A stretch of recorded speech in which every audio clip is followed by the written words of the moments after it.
Hi, and welcome to the CSEC podcast. This is Season 1, Episode 1, The Necessary Therapeutics of Music. I'm your host, Jennifer Scuro, faculty in philosophy at Molloy University, and today's episode features the President of Molloy University, James Lentini, who is an award-winning composer and classical guitarist, as well as the recipient of the Andrés Segovia International Composition Prize. With him is John Carpente. He is a professor of music and music therapy at Molloy University. He's also founder and executive director of the Rebecca Center for Music Therapy, founding director of the Center for Autism and Child Development at Molloy. This episode also features Howard Reich and Norman Malone. Howard is an award-winning author, filmmaker, and journalist whose books reflect decades of expertise on jazz, classical music, opera, the arts, and Holocaust-related issues.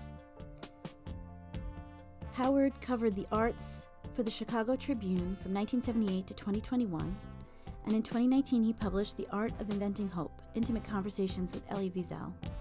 His films include Prisoner of Her Past and For the Left Hand, the latter of which features the life and work of Norman Malone.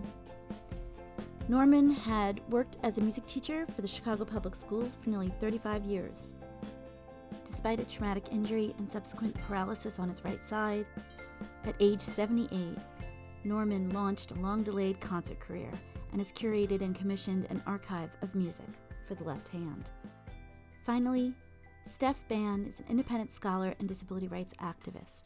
Her work can be found in the Activist History Review and in Disability Studies Quarterly. Some content notes for this episode.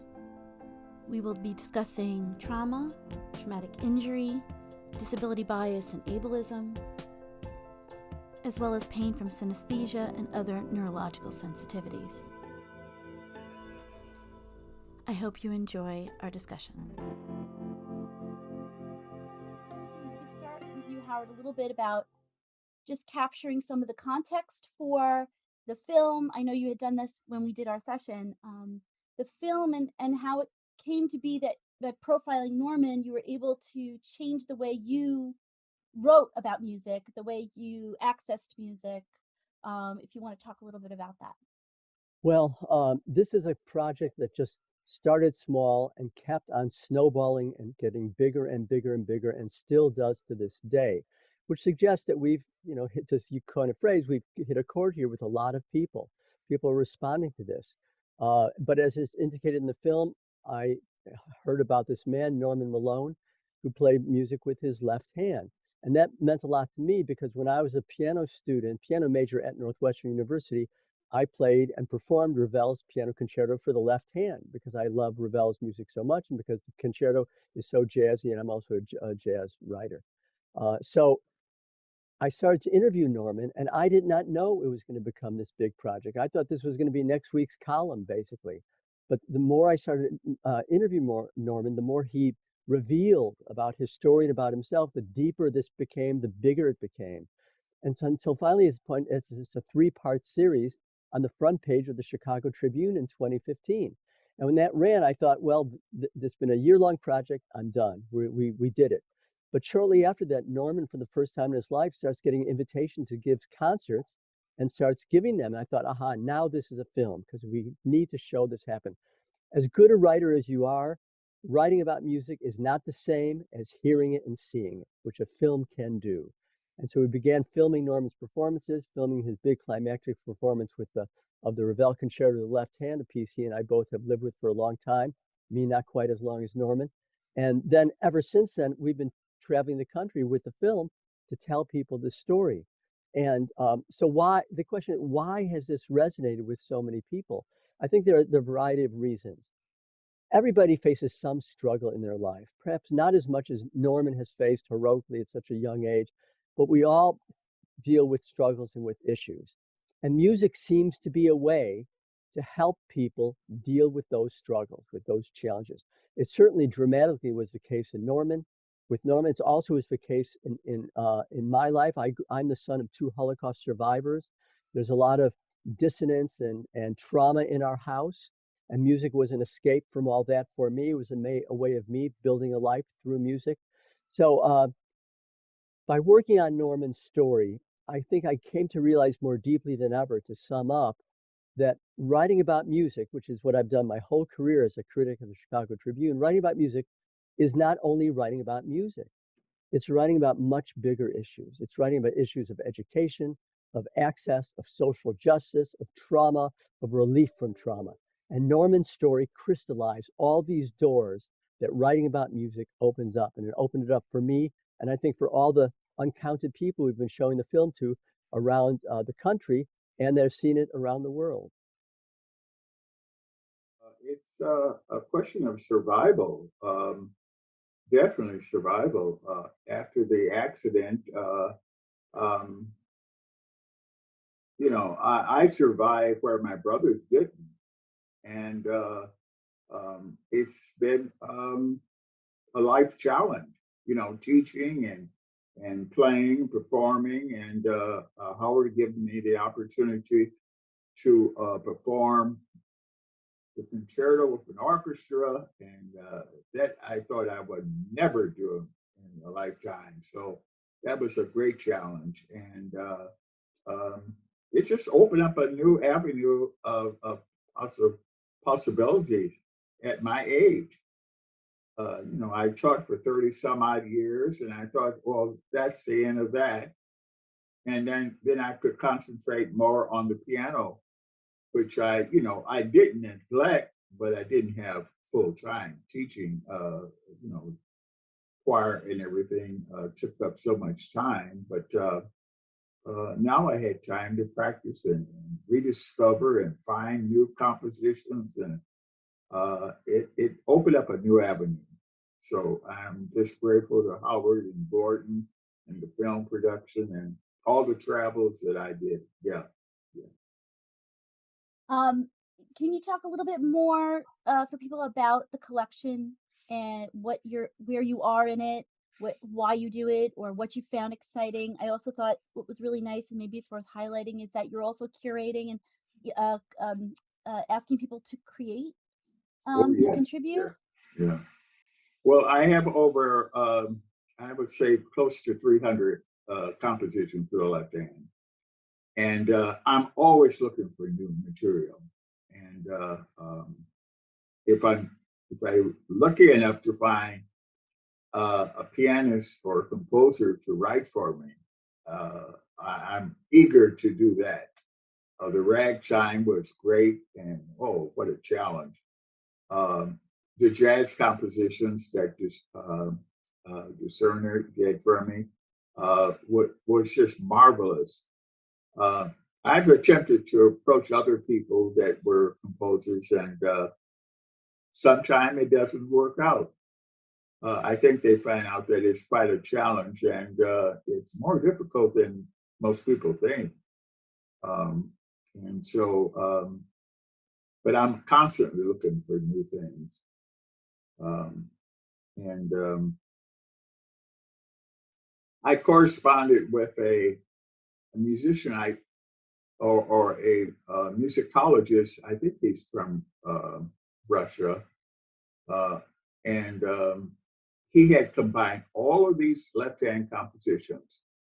So I credited them all and had them bound.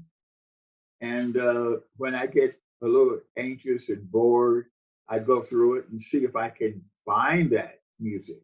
Sometimes I'm lucky enough to be able to find it. Some of it I don't think was ever printed in large quantities, and it's a great finding. Yeah. And do you share it with anyone, or is it just a matter of like right now collecting? I've willed it all to DePaul University. In fact, I told them that when I'm not here, that somebody can get good use of all this material. And of course, they wanted copies of that now. But I was reluctant to do that because every once in a while I get a little bored with what I'm working on, and I can go through the bound copies and say, oh, I've never looked at this before. So I thought, well, no, don't give up anything. And when I'm no longer here, they can have it all, and they're free to do what they want with it.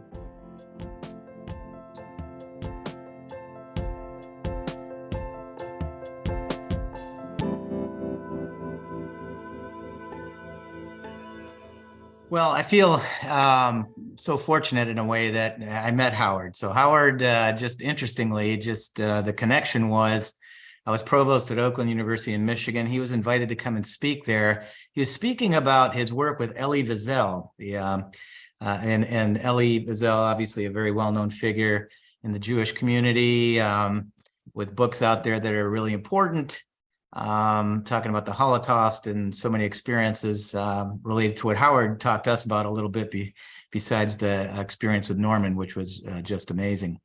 So when I came here to a Catholic college and thought, boy, I really thought that was a powerful person I met in Howard. I wasn't sure how it would be received, but immediately, there was a lot of excitement here about bringing Howard in, and his experience in the arts as a writer. He's been on the Pulitzer Prize board and that sort of thing, I thought was really interesting.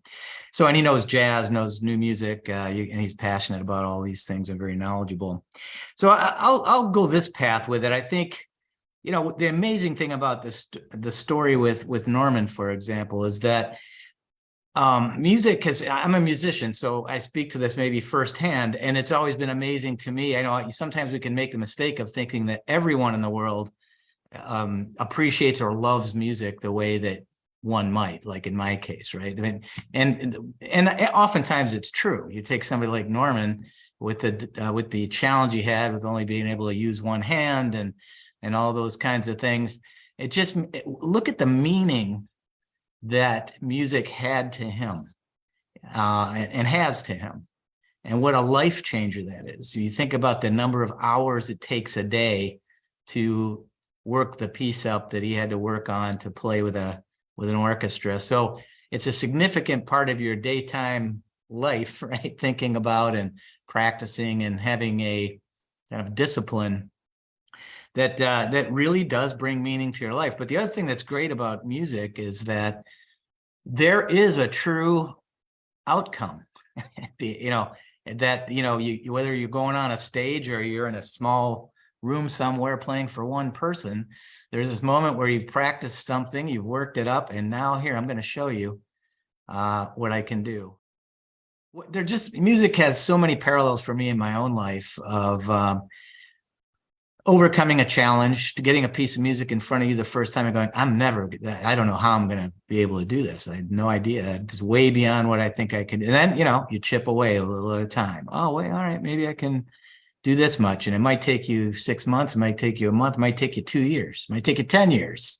But, you add these things to your arsenal and you learn something along the way. And you learn a lot about yourself. You learn a lot about mental fortitude. It's not easy. I think, John, I think probably would agree, but it's, oftentimes people will tell me, well, isn't it just fun to pick up the classical guitar and play? And I say, well, yeah, I mean, there is a certain joy to it, but it's not just fun. I mean, there's pressure, there's the practice time, there's performing for live audiences. There's a lot that goes into this. People always talk about fear of public speaking. That's never bothered me. But there can be those situations, of course, where there's a little pressure on you, whether it's a televised interview or in front of a large, important crowd or something. But performing, you feel like your life's out there on the line. So I'm a visual artist. So that's where it's like, well, but we have so much in common too, in terms of how we've become able to identify as a creative, as a musician, as an artist. And I think I was always, as I was younger, was not identified as an art person or artistic, even though I was doing it all the time. And it was only because of an influence of my mom say, you know what, just you should do some art for like school stuff, like stop doing it on the side as a hobby.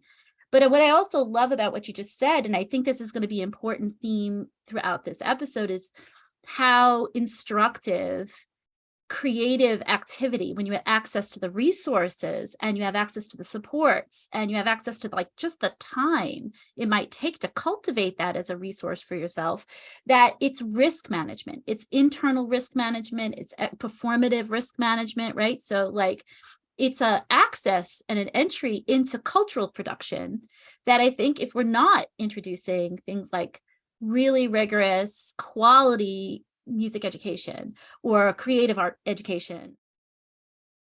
The perception of the arts and humanities, when it comes to education, I think, especially in today's market world, whatever you want to, however you want to identify it, everyone is so outcome based in terms of what's that going to make for me? You're going to make money doing this, that you forget about the experience of the arts. Like, can you imagine if like there was the great literature was not written? Can you imagine if the great pieces of music, because really this identifies a moment in time, of who we are as a culture and where we come from. So I think, the humanities in general, including the arts, right, get this rap, like, what is this going to do for me? And just, I guess, the last 10 years, I guess, of being as a music therapy educator and a clinician, really thinking about the experience of music and how it's almost like a necessity for humanity. Because these are the things that are worth living for, in my mind. The other professions are great too, the blue collar things, we need all these things too. But I think when you mentioned, about meaningful experiences, and not to say you couldn't have a meaningful experience as a construction worker, it's a different discipline, but the arts in general, which could be considered construction as well, right? But even cooking or whatever it is, for it to be meaningful, to help. I know for me as a musician, before I found music, I was kind of like socially awkward, and very quiet. Like if people from back then saw me now, they were like, "Who is this person?" Right? And it was when I began playing music that it provided like this not just an outlet, but an arena or a platform for me to identify with something that I can easily fit in. So I kind of used it as a way for entrance into the world, to socially be accepted in my mind, and to make it as a context to connect with people.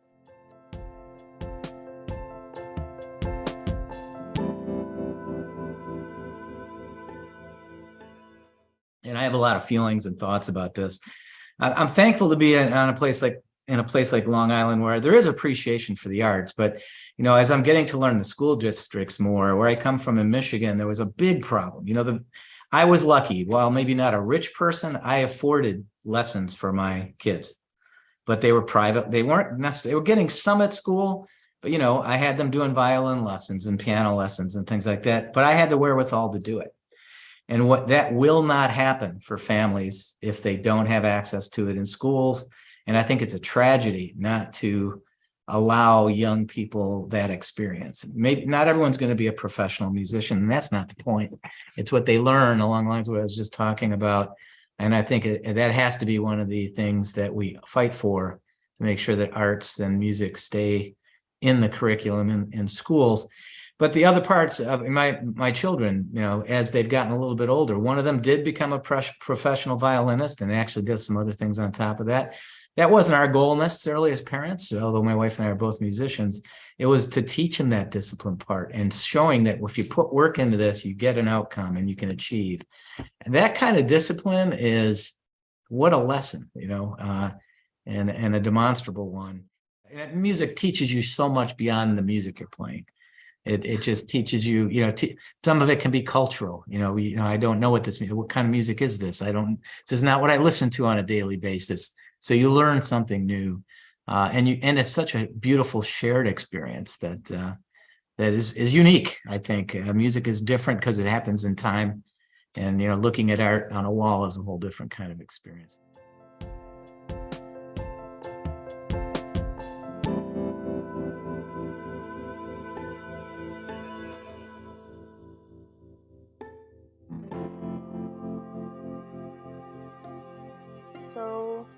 My name is Steph Ban. My pronouns are she, her. I am an independent scholar, kind of bridging the disciplines of disability history, disability studies, kind of dipping my toe into musicology, but that's kind of also an interesting disciplinary place to be in because I do not have any formal musical training. I have not to date found like a musical instrument I'm able to play because of my various disabilities. I'm not ruling out that I eventually won't, but I'm a non-theorist and non-practitioner, nevertheless attempting to do musicology. So that's kind of interesting, and I'm trying to kind of fuse it with disability studies. And what got me into the musicology piece is I owe a lot of it to my good friend and mentor, Dr. Andrew Dell'Antonio at UT Austin. I am not affiliated with UT Austin. I'm in the Midwest, but Andrew and I met at a disability studies conference in, I believe it was 2015. And then he was on a panel kind of speaking about autistic musicking and like music and disability studies. So I we had talked a little bit by private message a couple of months before. I don't exactly remember about what we first talked about, but over the years, he's just been really a great kind of advocate, sounding board, cheerleader on like, if you have things to say about music or about like your experience with music as it relates to disability, like you should do it. And then like, he's been able to help me like refine my piece, find relevant literature in the field, introduce me to other musicologists. So like, he's definitely the biggest singular influence behind like, especially encouraging me to write the voices piece, which is, I guess, the main subject of our talk today. So in that piece, I discuss my experience with not actually formal music therapy. Important to kind of caveat that it was occupational therapy that involved music and sonic elements. And I received it in childhood between the ages 10 and 12, relevant, and I discuss all this in the piece too, so I'm sure you could link the piece and people could read it as well. But relevant to the piece and this conversation is I was diagnosed with cerebral palsy as a young child. I do not walk independently. I use a power chair full time. My hands and my legs, as well as all voluntary muscles, are affected. And then I also have a vision impairment that kind of affects my ability to visually process input. So things like spatial awareness, depth perception, what's going on around me in a very chaotic environment. And then I learned I was autistic as an adult. So well after I finished the therapy.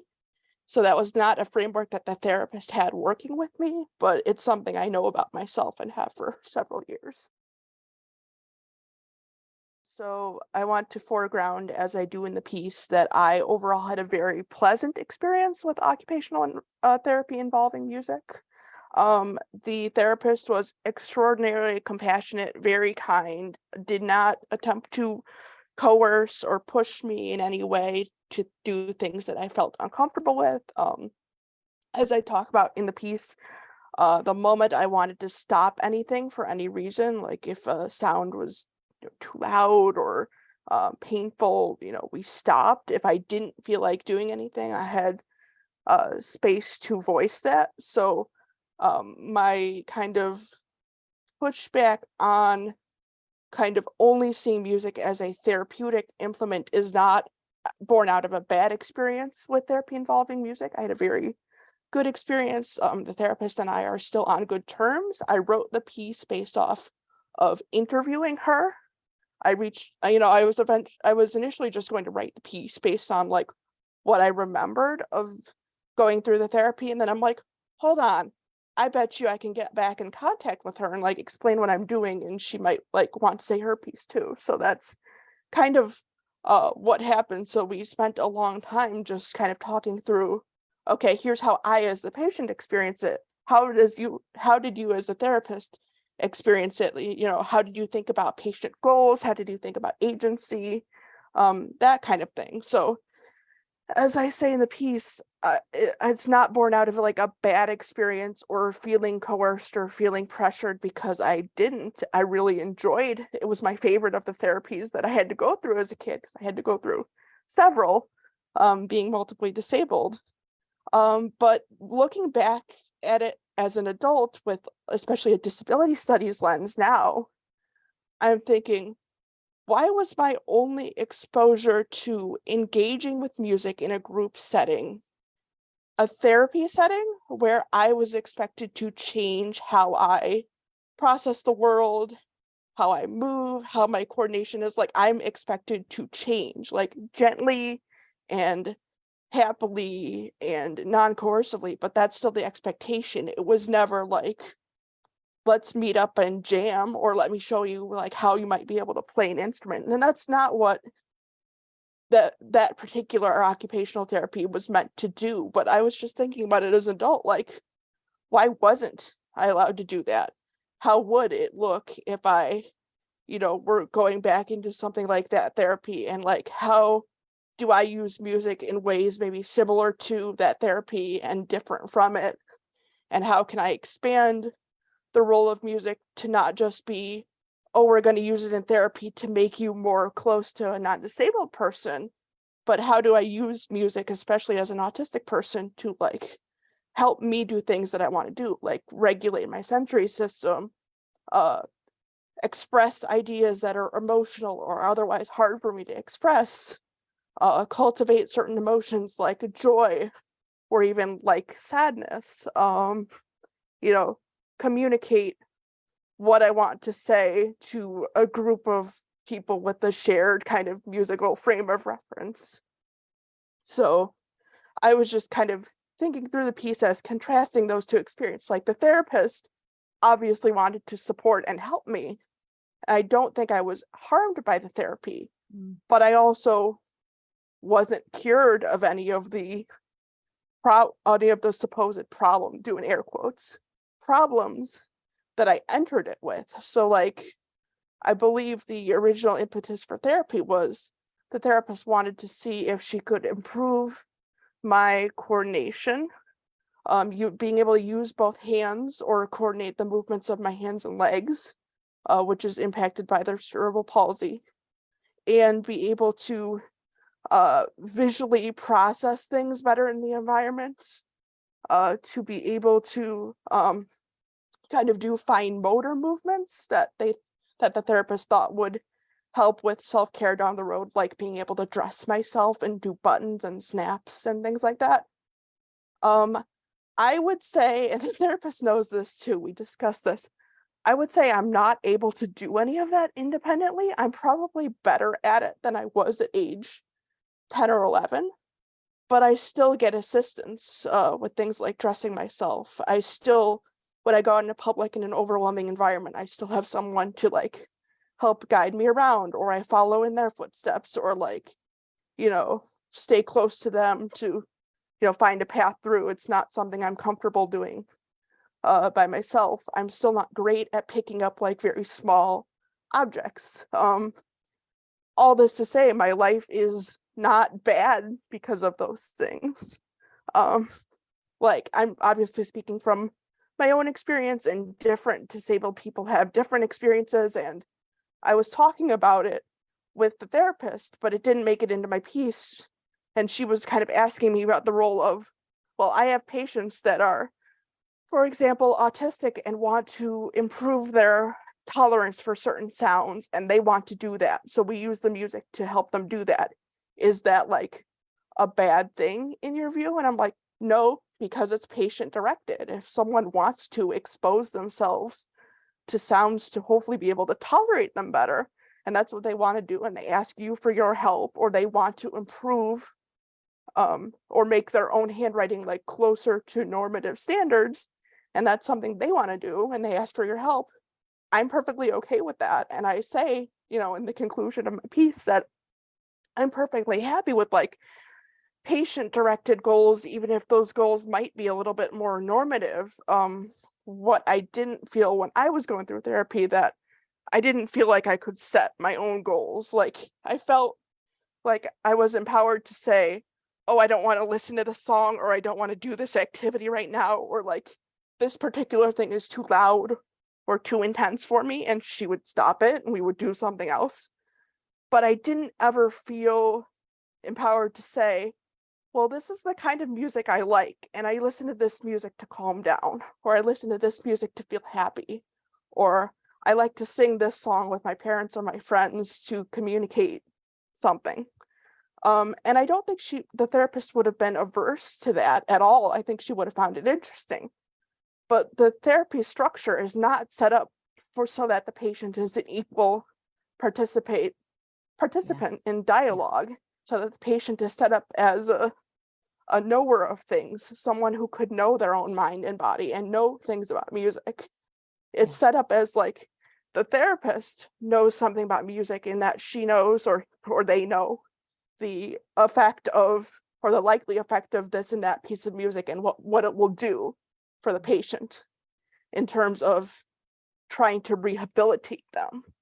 Yeah. But like, I didn't feel empowered to talk about my knowledge of music and like have a dialogue or have a mutually participating thing. So it's not even like the therapist played her own music and I like took part in a performance. It was like she was playing CDs or sounds and I was doing activities alongside them. So I enjoyed it, but it didn't feel equal.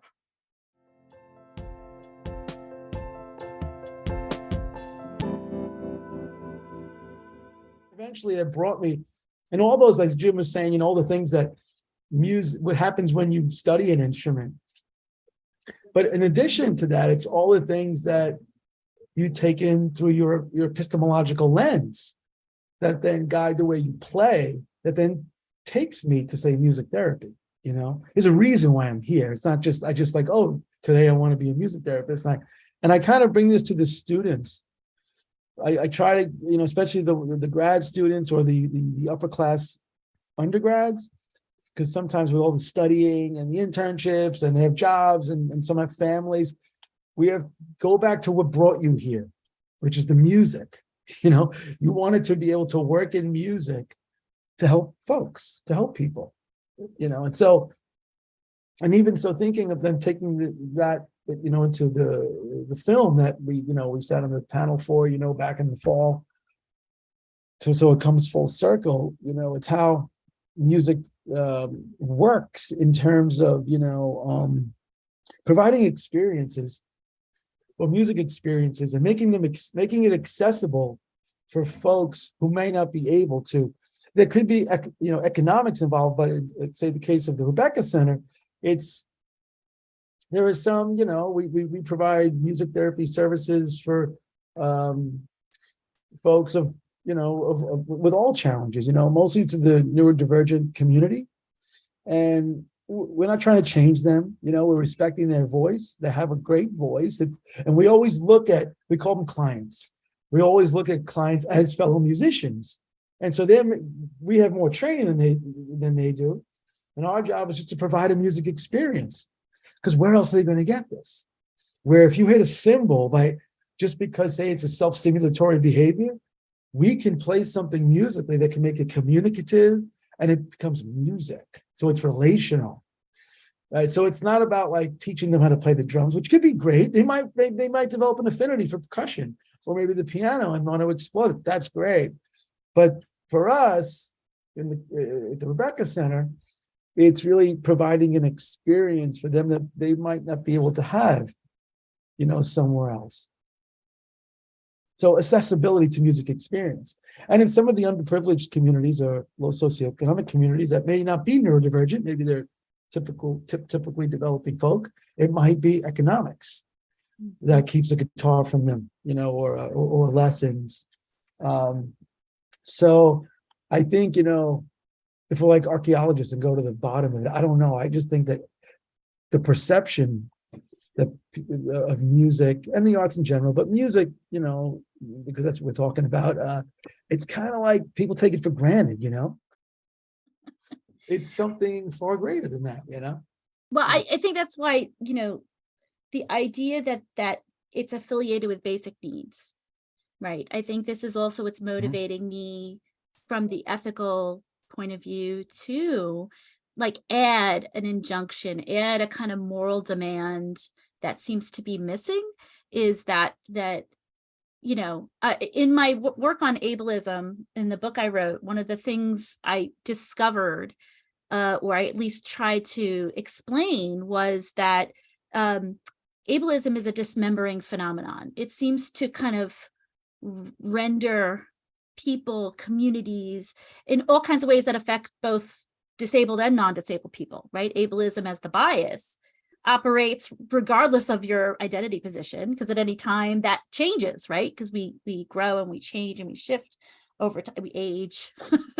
So and as you're talking, John, I think a lot about the way, from the point of view that you have it, that music is relational is then the end-membering phenomenon, which I read about in the book, is the alternative, the resistant strategies are end-membering. It's bringing ways in which people who are considered more disposable or have less access pathways to being in the world and feeling like they're part of a community, that idea of that building, pathways, what the disability community called curb cuts, disability gain. It's like when you create it for disabled people, you actually make it also easier for everyone else who's not disabled.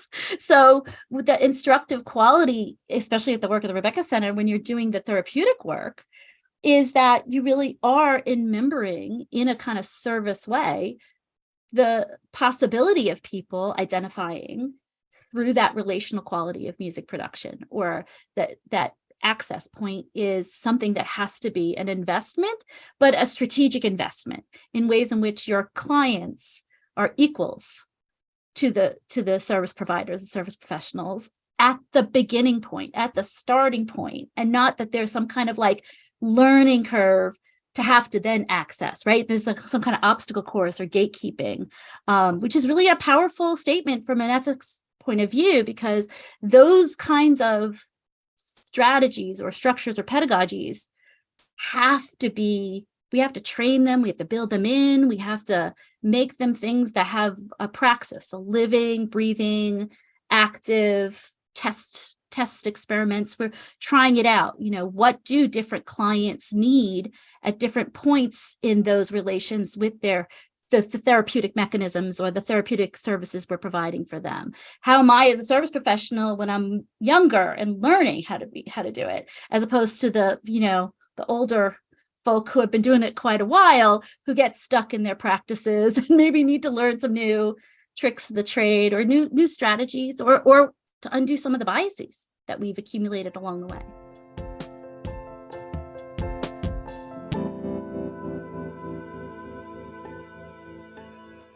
What kind of obstacles, what kind of, promotion would you imagine you would want people to think when it comes to accessing traditional music, as opposed to, seeking out the music that's available to them commercially, and what people find, palatable, just enjoyable? Because I think there's real some work to get to where you can find in that tradition things that are really, speak to you personally.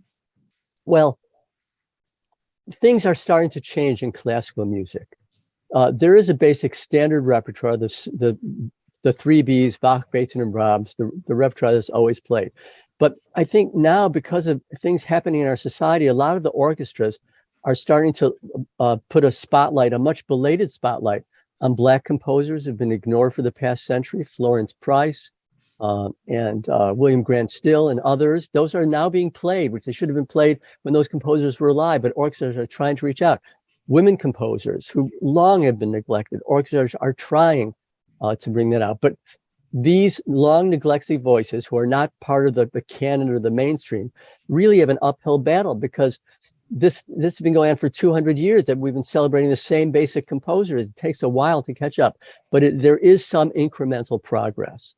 And in jazz, jazz is even more rarefied. It's even harder for people to access it. So this is a struggle in our culture, because our culture in the West, the United States, is designed for sales. It's for selling music, selling clicks, selling whatever. And the corporations are most interested in what sells the most. So when you're talking about classical music or jazz, that never sells the most. It requires a certain sophistication or interest to pursue it. And so most people aren't even exposed to that because it's not on the radio. It's not on TV. It's not in our popular culture. And so people like myself and Norman and Molloy University and Jim Lentini are fighting this uphill battle. But those are the ones we're fighting, are the ones that are uphill, you know. But we constantly try to get this other non-mass appeal music heard, because if people hear it, then they start to like it. But if they don't hear it, they have no idea. So it's been a struggle for the entire duration of my career. It's still ongoing, and all we can do is keep on the fight.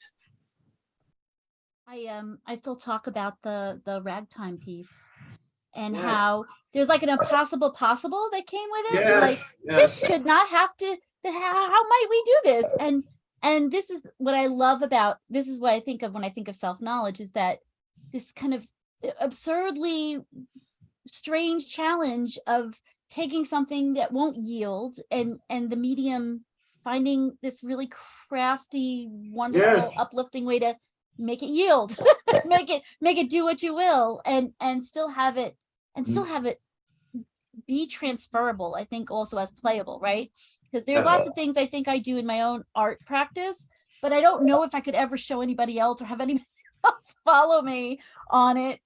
You know, being someone who likes to be creative and likes to set up challenges, like creative challenges, just to test myself, but to have it be something that then could be a contribution. I think, and I know I tell it really badly, but I grew up, my mom used to play like the famous ragtime piece, and I just remember hearing it. So when I heard that you had asked for, you know, commissioned a piece, I thought that was just wonderful.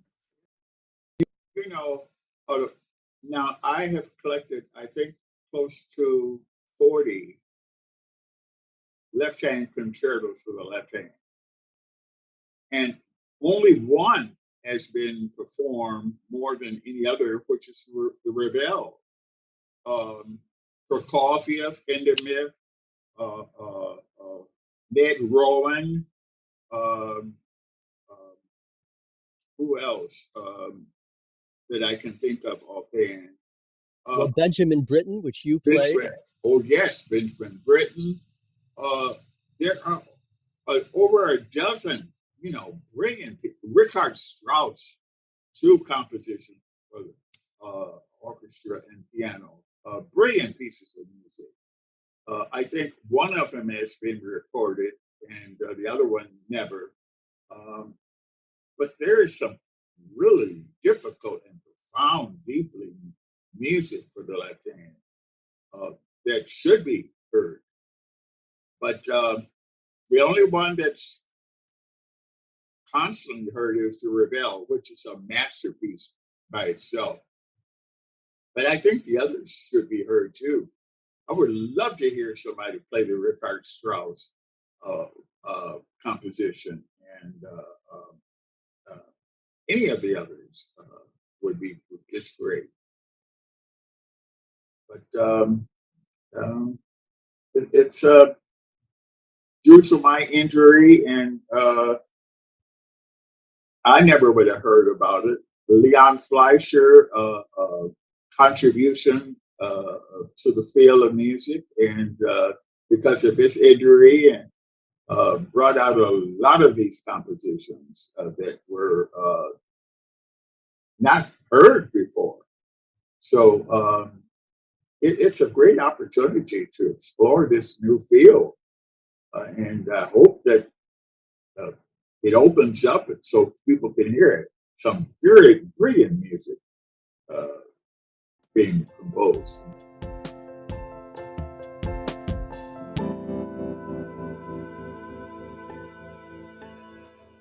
actually do have a lot of pain responses to certain timbres of sound, certain loudness levels, certain kinds of combinations of sound. And that's something that especially I've been exploring with Andrew about. We call it bootleg music theory. It's really light on theory because I really have not found an accessible way to like actually learn music theory, because a lot of music theory seems to be predicated on, oh, you can imagine yourself playing this, or you can play this. And like, I have not found anything that I could play yet. So like, I think my brain is just missing that piece, which makes a lot of the theory explained in a normative way not make sense to me. But in our kind of conversations that happen every, few months, Andrew and I talk about like, let's play around with different sounds and different like pitches of stuff. And like, what are you feeling when I play you this? And like, as in therapy, I have full freedom to say, this hurts, no more of this. I'm done. I want out. I want to do more. I want to try this. I want to be able to, stim as I do this, because it could make something a little bit more bearable if I can move while I'm listening, that kind of thing. And I also have synesthesia, which also goes with autism a lot. So I don't know how much background your audience will have on what synesthesia is, but it's like involuntarily wires crossing between different senses. So the synesthesia most pertinent to my experience of music would probably be auditory tactile. Like certain sounds will feel not only like sounds, but like feelings. So it's not only like, oh, I sonically don't find this pleasant. It's like, this can feel like it's scratching the inside of my head, or really high pitches on violins feel like they're stabbing the top of my head through. So that is obviously can be very distressing. And if I don't expect it, it can be even more distressing. So yeah, I will say definitely for a lot of autistic people, I won't say all because you can't really say all autistic people, blah, blah, blah. But for a lot of us, and for me, there is the auditory hypersensitivity piece. And that could make a lot of sound, particularly unexpected or unfamiliar sound, at least for me, like very painful, which is why I don't tend to love listening to new music in groups, because I don't know what it will do to me. I don't know if it will hurt me. I don't know if I have a way out of the room if it does really hurt. I don't know, depending on the group of people, I don't know how they're going to react to things like visible stimming or rocking or covering my ears or things like that. And usually, like in most friend groups I'm in, they don't care, or they're all neurodivergent too, or something like that. I appreciate that. And as you write in the piece about the structural ableism that contextualizes a lot of this anyway, again, this idea of like therapy pathologizing disabled people's pleasure, and what would that look like if we really were to kind of change the way, especially music, plays a role in some of that.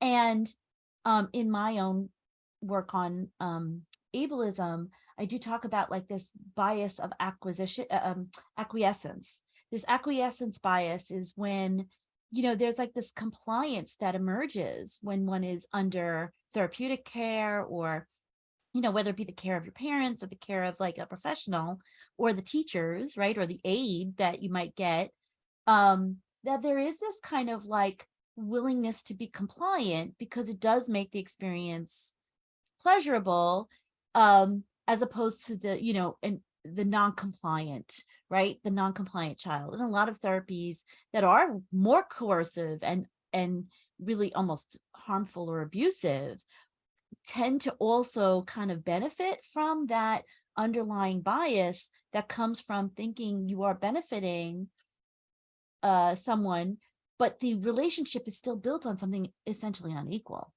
right? That it's not you're setting the goals, or you're making some choices, or learning how to make a selection of options. That's why I also like that at the very end of your piece, you give this like playlist.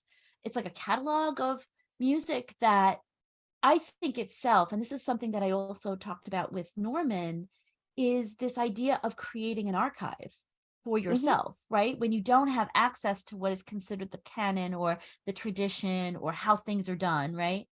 By bringing in your own catalog or your own set of kind of go-tos that become really meaningful to you as a reference point for others too, about advocating for your own, pleasure and for your own kind of determination over those kind of like that emotional range that you get from music. Again, the idea that like music can make you sad in a way that can be therapeutic. And I think when you write about how music as an access tool, I think becomes a really important kind of takeaway. And what I think, especially for our episode, is something that I really want that advocacy for that concept, because I don't think a lot of people going into music who make music or people who just listen to music or, because of so much of the commercial industry, music is a currency, a cultural currency, but it isn't necessarily considered an access tool.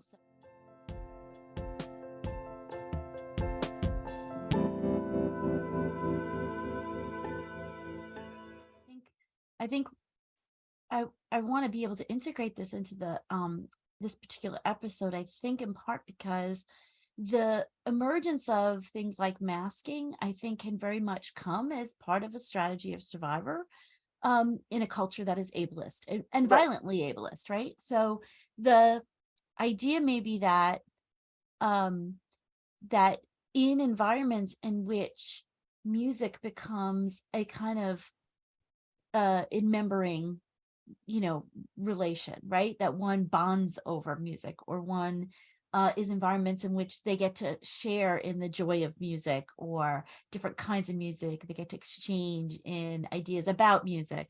That in some ways, then the need for masking or the politics of needing to mask, as Tobin Siebers in Disability Theory talks about disability as masquerade, and how in some ways that has to be, something we cannot police when it comes to the question of how much does one need to, especially with invisible disabilities, use what passing qualities they can muster as a form of protection, as a form of self-direction. Like, it is something that I think has to be politicized in order to also indicate what might need the most dismantling, which is those environments that put people in positions in which they have to call that in as equipment, or have to engage that question. And I just think that that's where this conversation is so lovely about, when we talk about the kind of music you love and the relationship you had growing up with knowing that there was this role that therapy played in your life, and how you get to renegotiate that for yourself in different ways. That is a way in which we can kind of maybe give opportunity for the idea that masking wouldn't need to be a strategy if we replaced some of the ways in which music is used in therapeutic settings and return this concept of leisure or the idea of the access tool. I think it's a really powerful segue that we can be making in an episode like this. So this particular issue of Voices was very open to basically whatever people wanted to do. And my reasoning for putting a playlist in was because I realized that I don't use music in the way that a therapeutic professional might expect, some of the therapeutic listening, which was the kind of therapy that I experienced in OT. It was a program called Therapeutic Listening. It was basically headphones with music that had been altered or modulated to have the sounds come from all directions, and that was supposed to somehow help me be able to parse better where sounds are coming from and be more oriented in space, which was meant to help me navigate environments better, which was a fine goal. I don't know that it did anything magical, but so there's that kind of a sense in which someone might use music therapeutically. But when I think about I I purposely picked a particularly like provocative example of like sensory regulation, Rage Against the Machine song.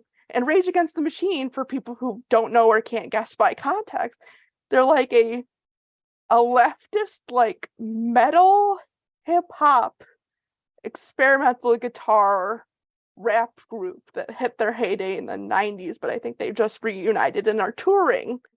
Normally, to most people, especially most people familiar with autistic people who have auditory sensitivity to the degree that I do, you would not think I would even enjoy Rage Against the Machine's music, let alone use it for a sensory regulation purpose.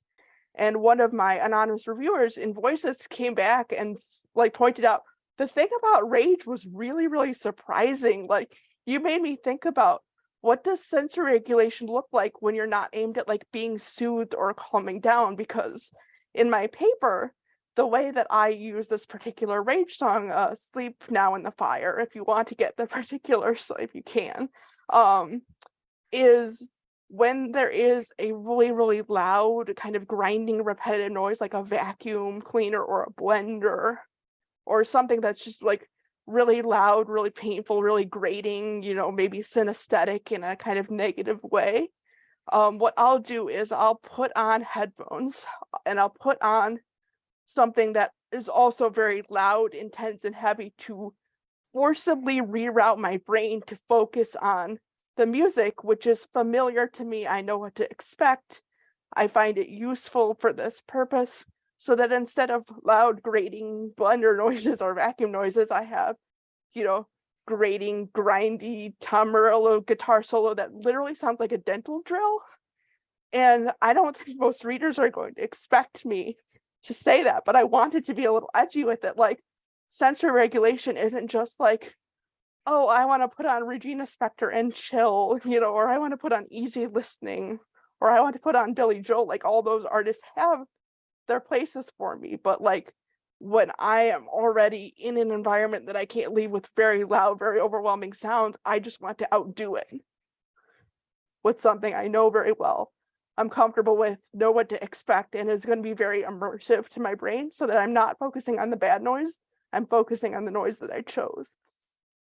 But they're like, this is all music that I love in most cases, very deeply, very familiar with, comforting to me, or if not like, I wouldn't call Rage comforting, but Rage serves a purpose, whereas I feel empowered to direct more of my own listening experience, which is what my overall goal was in writing the piece. Like, what could therapy involving music, or music therapy as a broad discipline, even though I didn't go through formal music therapy, what could that discipline look like if they really grappled with questions of agency, questions of self-direction, questions of what if the patient was the authority on how they wanted to engage with music, and what if their goal wasn't, oh, I want to be less disabled, oh, I want to use both my hands. What if the goal was, I want to feel good, I want to feel regulated, I want to be able to laugh with my friends, I want to be able to show my friends a song and know that, like, I'm thinking of them, this reminded me of you. Anyway, so the other ones I have for movement, for like workflow and keeping up on certain tasks, like kind of against inertia type thing.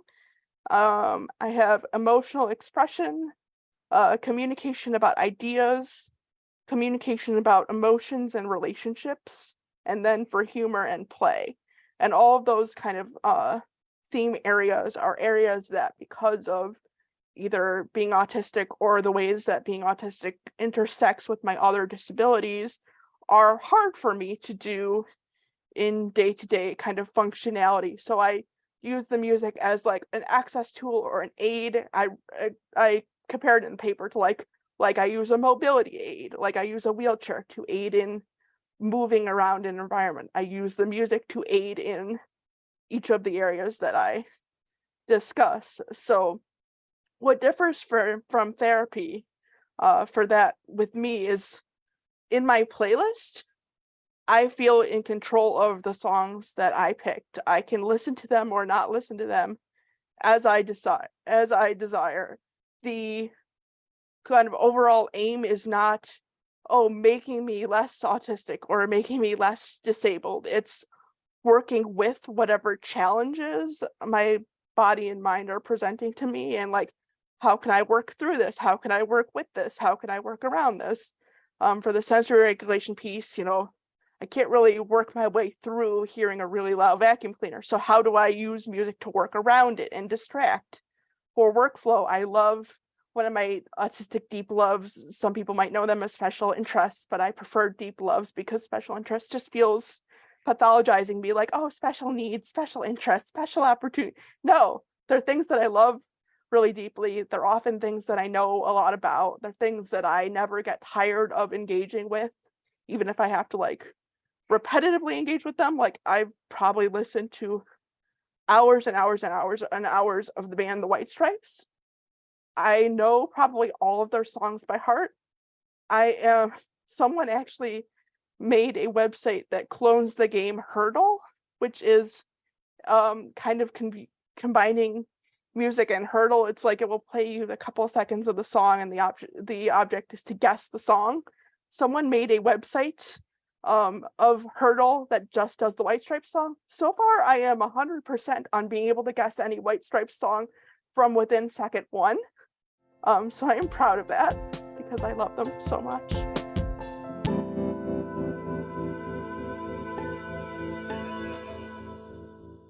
I'm working on some more left-hand compositions that the composer arranged, but it's quite a challenge to get the different voices to come in at the different times and to do it all with one hand.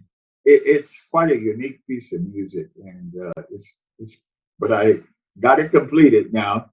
Now I just got to polish it and make it playable, But it's exciting to find new compositions for the left hand. Oh, the challenge. Howard, what's the composition I'm working on now? Oh, is it the Earl King, Schubert's Earl King. Yeah. Earl King. I just completed all of it, and I'm working on some more left-hand compositions that the composer arranged. And what we have with that ragtime piece is like two Mount Everests. First of all, Norman asked Reginald Robinson to write a ragtime piece, which is inconceivable for one hand because it's predicated on two hands. And Reginald says, yes, he'll try it. And he writes this beautiful piece, which if you listen to, it would never dawn on you that one hand is playing this. And then Norman dares to try to learn this piece, which no one in the world has ever seen before. He teaches himself the piece, and he dares to play it in a concert hall, in one of Chicago's most prominent concert halls, in front of hundreds of people. And in his 80s, that is so daring. These two guys both took this big risk. And it's those risk takers who make all of these benefits possible for the rest of us. The questions that come to the mind, like when it comes to what you worry about for how we might then, as academics and teachers and educators, put on our priority list when we're thinking about the next generation and the next generation after that. Well, to me, the fundamental challenge is music education for young people. Because as we know, when kids are 3, 4, 5, 8, 10, then they're impressionable. That's when their brains are being wired for the world and for the way they'll perceive the world. If you catch them then, not only for music, for socialization, for implications for crime, property, but if you catch them then, especially with music, you're doing a double great service. Number one, you're opening a whole world of music, sound, and cultural expression to them. When they learn how to listen, they will listen for the rest of their lives. Denied that, they won't. So you're making that possible. And also, in so doing, you're building the audiences for tomorrow, intelligent listeners. Because even if 9 out of 10 of the young kids who are exposed to music don't become musicians, which most won't, they may become listeners to sustain this great art of music that we all love. So, and that's what's being taken away. In the inner city schools, in the urban schools, the first thing to be cut are the arts programs, the cultural programs, the music programs. But as Gordon Quinn, the film's co-director, often says, They don't cut those programs in the wealthy schools and the affluent schools and the private schools because they know how important it is. We have to figure out how to get this music to young people and just expose them to it because they don't hear it anywhere else. Once they hear it, they can be hooked. I'll just end with one example. There's a young kid in the Chicago public schools who was in 5th grade, had no exposure to music, and a program called Urban Gateways brought musicians into these young people's classrooms. And this young student was fascinated by the music he heard. And he went on to become the greatest ragtime composer currently living, Reginald Robinson, who won a MacArthur Genius Grant and wrote this piece. Had he not heard those musicians in 5th grade, none of this would have happened. We have got to reach young people sooner. You know, I just wrote myself a note here. The Sanson wrote etudes. They're brilliant pieces of music. And I don't see why piano teachers around the city couldn't expose young people to these etudes. That would be a way of exposing them to more left-hand music. But these etudes are excellent avenues into polyphonic compositions and exposing them to small pieces like that. If piano teachers could do that, it would expand the possibilities, and then they would get curious to find out more things. But I thought Sanson etudes would be an excellent way of introducing teachers into left-hand compositions. I think, you know, when I continue the conversation with Jim and John, I think a lot about neuroplasticity. I think when we talk about, you know, the way the brain works, whether it be a young person or someone with dementia, that, you know, I think we don't give enough, and we don't have a lot of well-developed scientific understanding of how neural pathways and the way the brain will adapt in its effort to take in the world and modify and harness experiences, convert memories, and that there's so much power in what I think is that latent potential of all of our brains for neuroplastic, for it to adapt and to absorb, you know, people willing to see music as this real therapeutic medium, but also as a way to kind of like to be able to create new memories, new experiences for people who I think as a society we tend to throw away, right? We tend to do throwaways. A lot of the curriculum in schools that don't have resources, music is a throwaway curriculum. It's not prioritized like next to, you know, math or, you know, reading and writing. So reading music, not as important. and again, the techniques and tools might be fairly obsolete as well. Learning Well, through you know, music. I was born right-handed. So the mere fact that for survival's sake, being born right-handed and then have to learn how to use my left hand. And my brothers also, because we were all injured the same way. Yeah. And we're all paralyzed on the right side. So that ability to readapt survival became so important.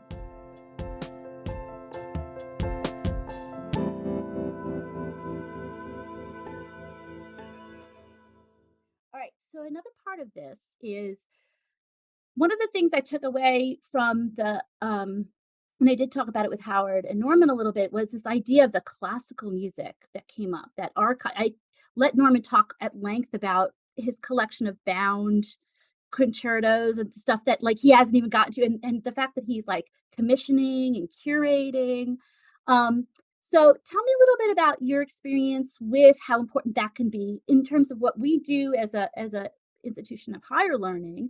We in some ways are the archive keepers, but then what would that look like if we were thinking about what we do in relation to educating and creating access points, creating community, the service work we do, preserving that service work.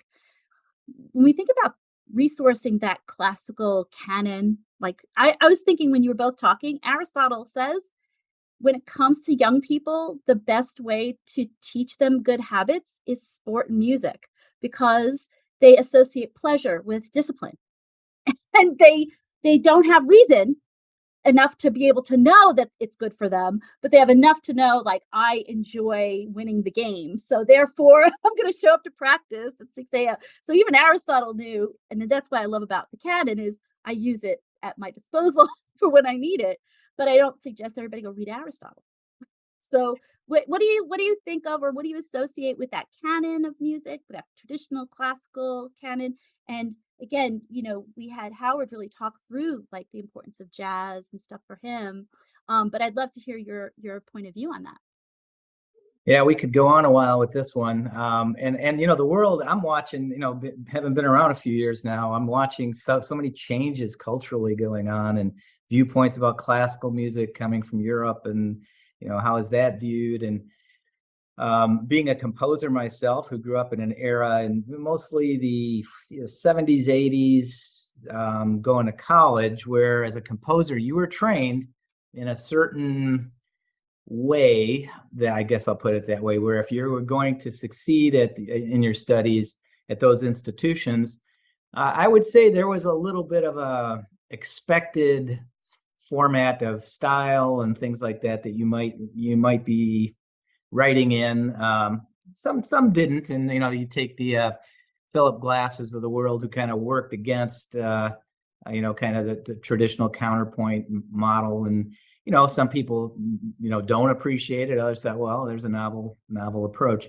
So I do think, now I'm somebody I love. I grew up playing. I saw the Beatles in 1964, and I started playing guitar. So I grew up playing rock, and I love that music. I mean, I still do. I mean, I'm an old classic rock guy, but it taught me a lot. I learned how to play by ear. Before I learned how to read, I did get formal lessons, and you connect those dots. And that was a great experience. I don't think I grew up. This is something about age, as you were talking about a little bit earlier. I think you're far less biased when you're young. You haven't formulated that what you like so much, or don't like, or no, I don't listen to that classical music or something. When you're younger, you don't have those biases. You might listen, oh, that's really great. What is that? So for me, I grew up playing rock. When I got to college, jazz, and I was playing jazz a little earlier, but the classical canon came a little later for me, because growing up as a guitarist, you're not playing in the orchestra. So when I got to about, mid-teens, I realized how to, there's a classical guitar technique, and I started to learn that. The repertoire opened up. It opened up a whole world for me that I went, oh my, this is just fantastic. So now I still love classical music. I am watching to see all the things that go into some of the challenges, right? That having underrepresented groups in orchestras becomes a challenge. They don't get it goes back to that training part. Do they have access to training? Do they even have an opportunity to listen to classical music? I would hope, I'm just speaking my own opinion here, that there isn't a culture that builds this that says there's something wrong with classical music. I don't think that's inherently true. I think it grew up when it did. John mentioned something about music of your time. That's when they were writing it. That's what was there. You can choose to like it or not. That's fine. But I'm open-minded. I think new musics are being created, whether it's hip hop or it's whatever. And, everyone's going to have their own idea of what they like and want to listen to, but there's creativity involved in all of it. And one other thought on this, that goes back to what we were talking about with youth and music. I think there's one unfortunate thing. My wife writes about this as somebody who teaches children singers. You can sing and you can't, based on some kind of an assessment of, oh, you have natural ability and you don't. I think it's damaging, right? There's too much of that goes on. I do have to credit, again, my wife talks to me about this every day, because she sees people, adults too, say, oh, I can't sing. And a lot of times when you talk to them a little longer, they'll say, this goes back to when I was in second grade and I was in the choir, and the teacher said, oh, don't stop singing here. And it had such an effect on them that they never even tried again, right?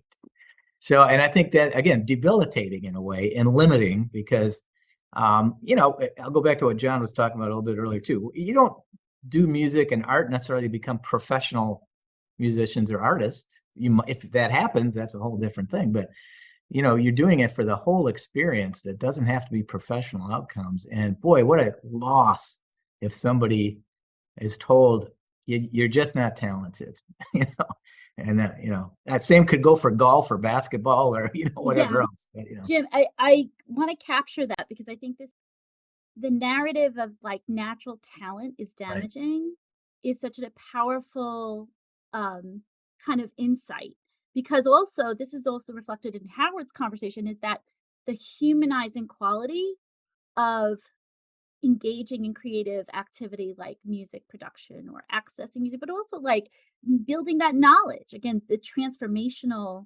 experience that comes when you have time or energy, or someone invests in the resources for you to be able to learn how to do that and turn that knowledge into transferable knowledge.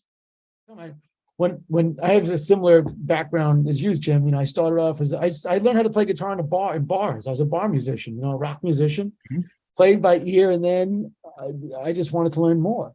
And then I took jazz lessons and went to conservatory and hated it because it was too, competitive.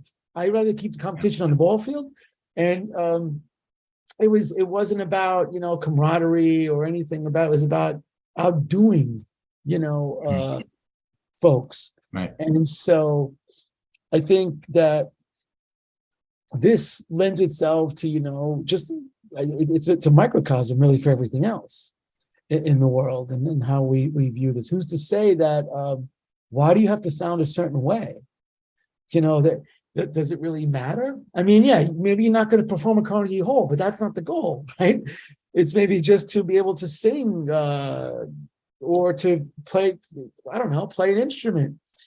But I think also, and in studying classical, and I'm not placing blame, I just know that there's a certain technique, and this is how you do it.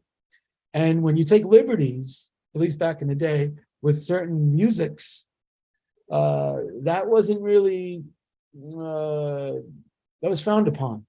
You didn't have the right to change things around. And I think that could be damaging. I know when I would be, in music therapy, in our degrees at Molloy, we have students that come with music backgrounds and some amazing musicians, and they can play anything. But we try to work. We teach them improvisation, and we want to work more in the moment and more that emulates real life. You take the music away, it becomes a problem. And here, these folks can play anything. They have 12 fingers almost, and it's something that it's almost like it almost emulates, early school, in that this is the way it is. There's no room for creativity, and you play it like this. Where I think, if we take it even to, music in college, especially, I could go just by us at Molloy, the way we have our music degree programs, and the students have to come in and play their pieces. And it's usually play classical, I think we've become, this is just like, this is the norm.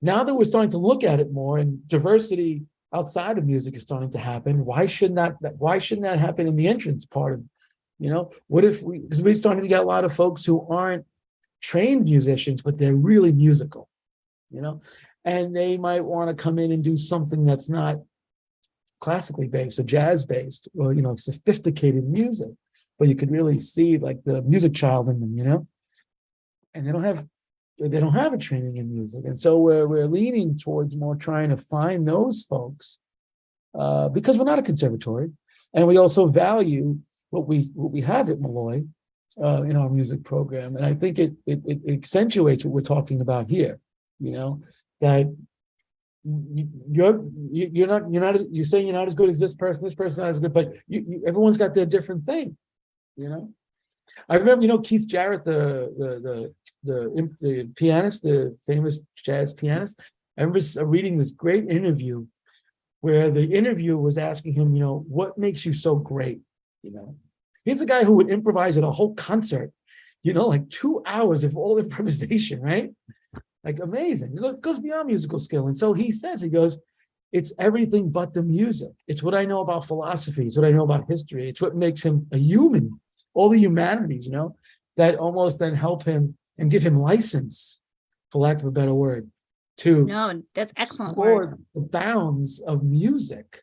And why can't we teach that in all disciplines, in all contexts, to facilitate creativity and introspection, that it's not just about, what you produce. It's about what you produce, but not gauged by other people's production. You know Right. what I mean? Having the tools that you need to be able to build self-knowledge, right? Like who I am, what I do, but what I know, my literacy, right? And the confidence in my literacy, the transferable quality of my literacy, like how what I know here actually does improve my ability to do these things over here, and there's something really, I think, the energetics that come from um, a learner who adapts something that has a kind of that, book on the bookshelf that no one reads, and all of a sudden they pick it up and they find things for themselves in it, but dispose of the rest. That's why I tell my students, I said, when you go read something that is so for the old people, the old white canon of dead philosophers, if you find something that gives you a little energy, you are not responsible for all of it. You're only responsible to play with what you have found and just keep track of what you do with it. Like, I think that's like recording your progress for yourself and knowing where you came from so that when you get really far ahead of it, you don't forget where you started it.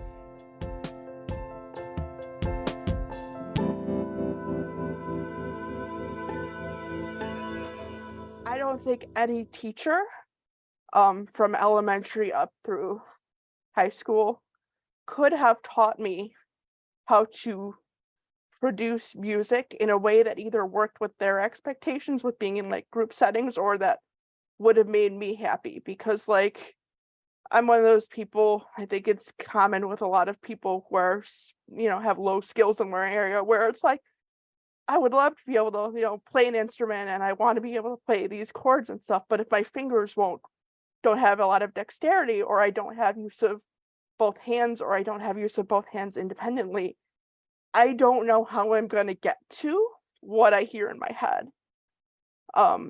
And if the teacher isn't really astute and really well versed in working with disabled kids, especially with kids with as many kind of overlaps and access needs as me, they are not going to know what to do, and they're going to go, well, we kind of don't know what to do with you. Like, they don't mean to exclude me, but like they don't know what to do.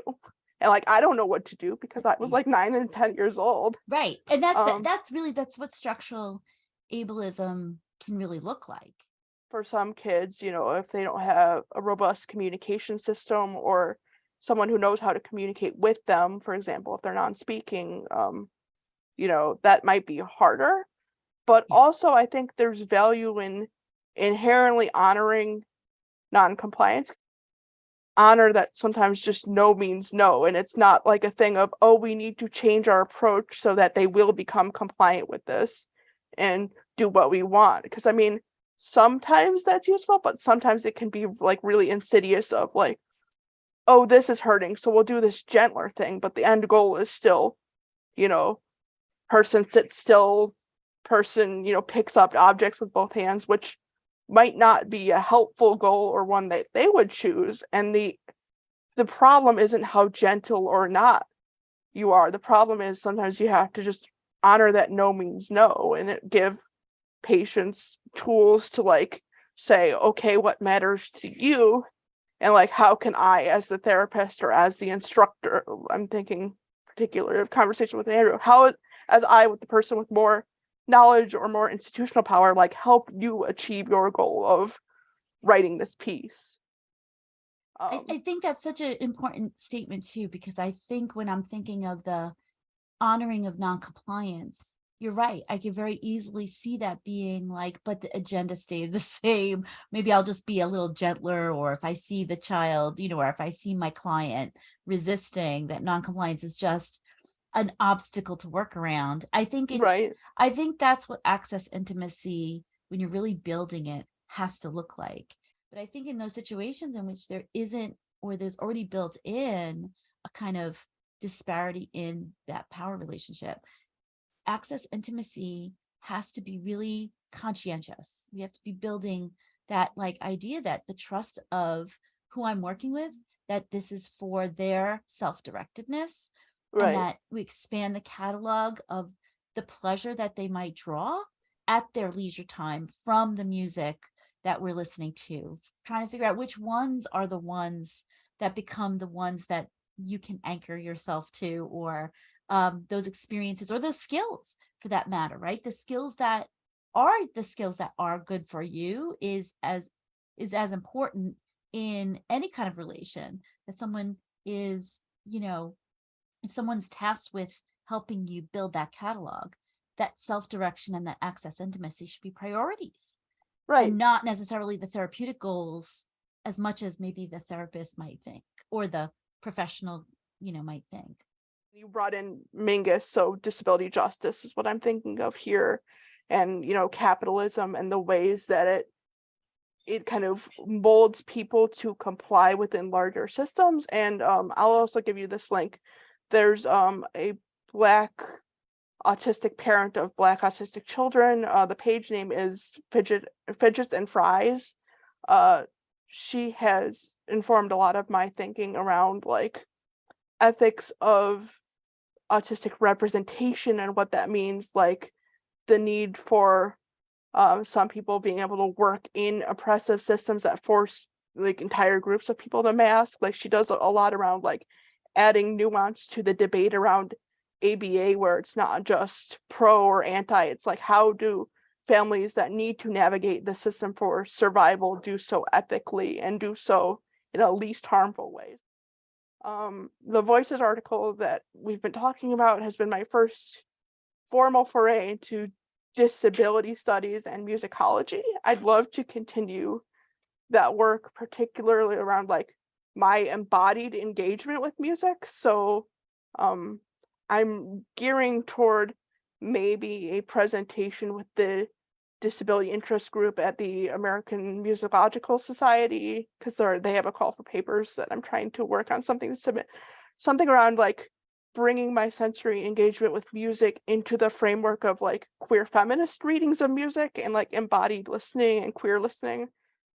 So I'm working on that, and I'm also I'm really fascinated by specifically analyzing the philosopher Jean-Jacques Rousseau through a disability studies and kind of like awareness of neurodivergence lens, not to like retro diagnose him with anything, but I first got into Rousseau in my last year of college, and as I read more and more of his writing, like his embodied experience seemed really resonant with mine in certain ways around disability, or around what we might now call neurodivergence. So I have a piece that I'm working on kind of exploring that.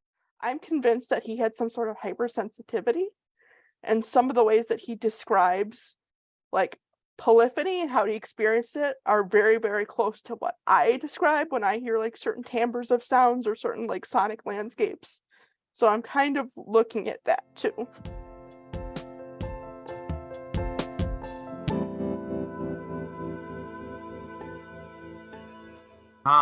So I think all of us have to have something, or hopefully have something that allows both sides of our brain to work, right? So I think that for me, there are so many kind of patterns in my own daily work as president that don't involve music or arts or that sort of thing. So for me to be able to engage in music projects does offer me more than an outlet. I mean, that creative part that I think is so important for everyone, whether professionals or not, is something great.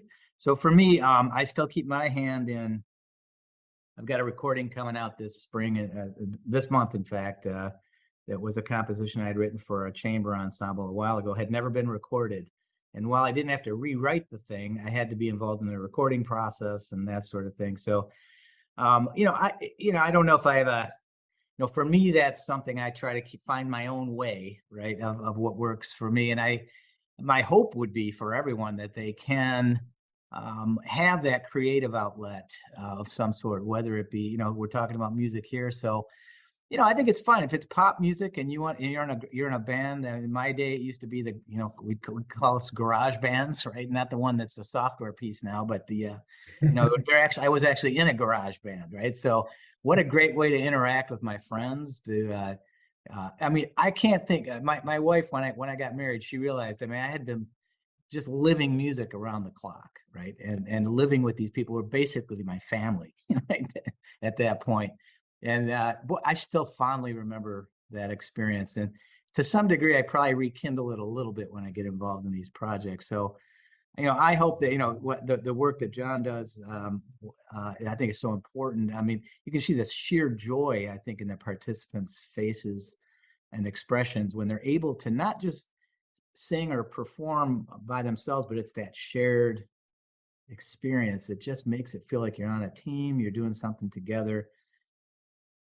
We all could learn from that, right?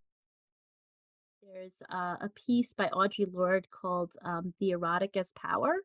Mm. And she writes about like this little element of joy that the erotic is. And again, this very like classical Greek sense of like passion, deep, deep physical, emotional, mental passion that comes with how we can live in the world joyfully.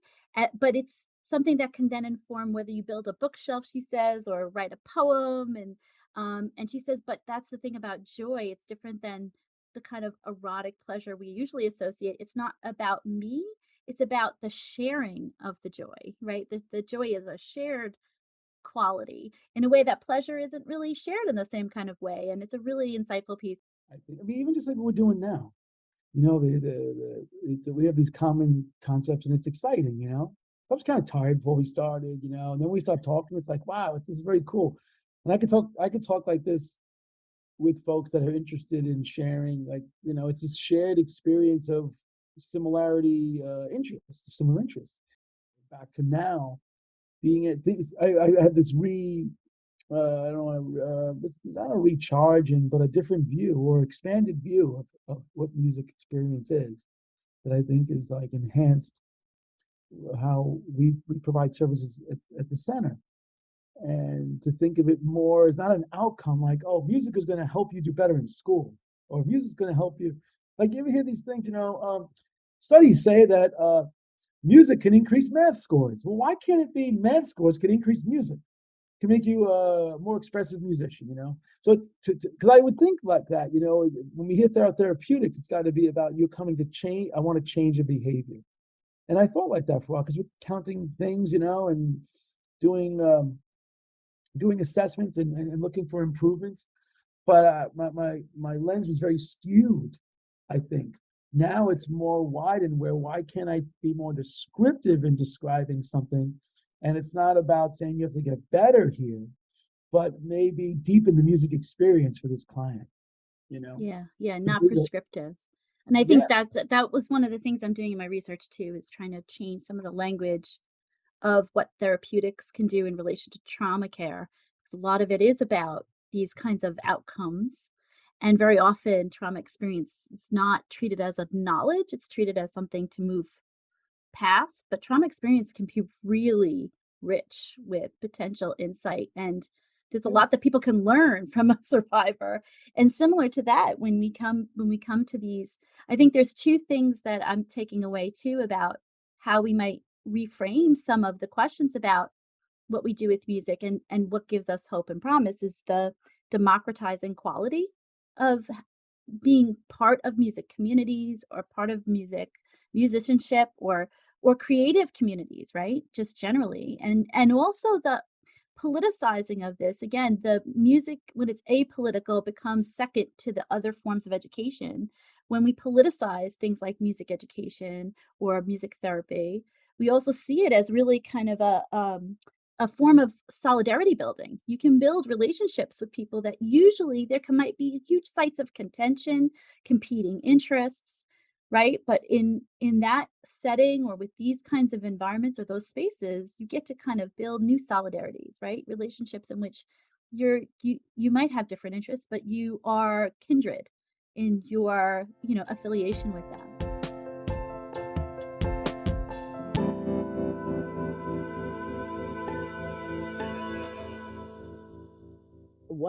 I've always believed that film is an incredibly powerful medium because as we did at Molloy University, we can all sit in a room and experience it and share those emotions together. And there's so much more supercharged when we're all sharing them together in a room.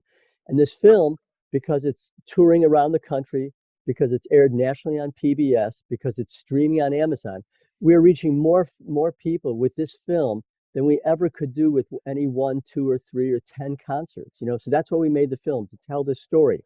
I just want to mention 2 points. When we talk about neuroplasticity, one of the points of the film is neuroplasticity at any age, because when you're older, you can still learn new things. Norman is the living, breathing proof of that. He played the Ravel Concerto with orchestra for the first time in his life the week he turned 79. He learned this brand new world premiere piece of music, the Reginald Robinson's Ragtime, named for him. We're telling people just because you're 70 or 75 or 80 or 85, it's not over. It's just beginning if you want it to be, because your brain adapts. You lose things, you gain things. And so what I'm working on now is I was commissioned to write a ballet, an evening-length ballet, which is going to have its world premiere in 2024 in Canada. And it tells the story of Japanese-Canadian internment during World War II. And it traces one family's story before, during, and after internment. It's called Kamiko's Pearl. And I wrote the story and scenario, and I'm working with composer, choreographer, a whole team of us is making this ballet. And that, to me, that's very meaningful to me because it shows how a group of people, Japanese Canadians, and also have in the United States, were the victims of racism and bigotry institutionalized by law, by the government, and transcended that and conquered. And that gives me hope. If those people can who experience these horrors can transcend and overcome, then that inspires me and gives me hope. Whoever the arranger is, he wrote 8 compositions in this collection. And so I just finished the Earl King, so I'm going back to the etudes that he wrote. And they are brilliant, just brilliant. And I started on it a couple of days ago. The reaches, an octave is 8 notes. He has managed to write melodies with a 10-note stretch. Mm. And I thought, my God, I have huge hands, so thank God I can do that. But I was thinking of Alicia De La Rocha, her small hand, could she play this? And how would she get it done? But there's so many brilliant challenges for composers that and it's a brilliant piece of music. I just finished. It's 3 pages, but it's just so well written. And with all my years of experience looking for left-hand music, you can tell which is mediocre music now and which is really substance music. And this collection is brilliant, just brilliant. So I can hardly wait to get to the next composition in the collection and to rediscover. But it makes my heart happy when I find somebody like that. And go, oh God, there's brilliant ways of writing and developing music, and I'm sure people would be interested, students, to learn left-hand material that has a melody and a bass. Mm-hmm. Teachers could incorporate that into their lessons if they, can, start with Sanson and other compositions. The ragtime would be a good example. Yes, it can open up a new field. The beauty of developing and cultivating this real resource in music, whatever aspects of music you have, is that it becomes always a little bit of company, always a little bit of kind of like a breathing space, a little oxygen, and you don't have to have anybody else with you. It's really, and it's joyful, and I think that's one of the things that I really hope to end the podcast on the therapeutics of music, is how absolutely joy-filling it is when you do get to talk about and share and practice the things that really are like the more you dig in, the more resource, the richer it gets, right? What a treat it is. But it's breaking that barrier that's been artificially created between, next generations and new generations, or maybe people who never thought that they were people who would listen or engage in this kind of music, and suddenly, it's for everyone. It reminds me of what Rachmaninoff said. Rachmaninoff said, music is enough for one life, but one life is not enough for music. Oh, wow. Great. I love that. It's infinite. It's infinite, endless discovery. But if you have any other comments, any other thoughts? I'm just thrilled you're doing this, because we've done a lot of things with this film, never this. Yeah. This is going to add a whole new dimension, and we feel lucky and privileged that you've decided to do this. I might call on you again in the future. Yeah, I'm anytime. co-teaching a course called Reckoning with the American Dream, and my colleague and I in new media have been drawing from different forms of justice models, and basically getting them through truth and reconciliation commissions, different ways we can reckon with, kind of that history. And so as you start moving toward production of the ballet too, I think we might come say hello again, because that would be a great example of reckoning with, what is supposed to be, this American dream. And that what a great project you're working on. Yeah, that, and also I've been touring with my most recent book, which is called The Art of Inventing Hope: Intimate Conversations with Elie Wiesel. So Elie Wiesel was a Nobel Peace Prize laureate, Holocaust survivor. And after I made a book and film about my mother's story, trying to figure out what as you saw in Prisoner of the Past, I became friends with Elie Wiesel. We spent 4 years in conversation trying to understand all this. And that was the last 4 years of his life. And that's another story that I tell quite a bit. Bravo, Yeah. Howard, bravo.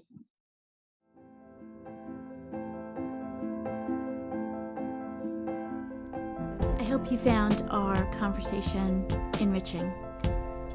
I want to pause to acknowledge that Molloy University is located on the lands once home to Indigenous peoples, including the Lenape, the Montaukett Indian Nation, and Indigenous peoples who resided in the Massapequa, Merrick, and Rockaway territories.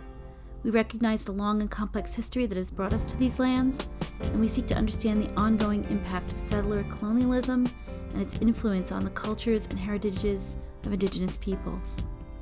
We remember and acknowledge our connections to Indigenous peoples and appreciate the opportunity to live and learn on this land. We honor the Indigenous peoples of the past, today, and in generations to come. Much thanks to my guests for this episode. This was inspired by a panel from September 2022, hosted by Kathy Musente and her team at the Siena Center for Social Justice at Molloy University. I want to thank my philosophy podcasting interns, Jenna Torini and Natalie Peralta, as well as for helping me put together this season, Gina Morgante, who was my programming intern for the spring of 2024. Much thanks goes to Kim Geary and Liz Mandracchia for their administrative and promotional support of the podcast, and the Office of the Dean of the School of Arts and Sciences and the faculty of the Philosophy Department at Molloy. I appreciate all of the help and assistance. For any questions or concerns or comments or ideas for future podcasts, please email us at csec@molloy.edu. Thanks again for joining us.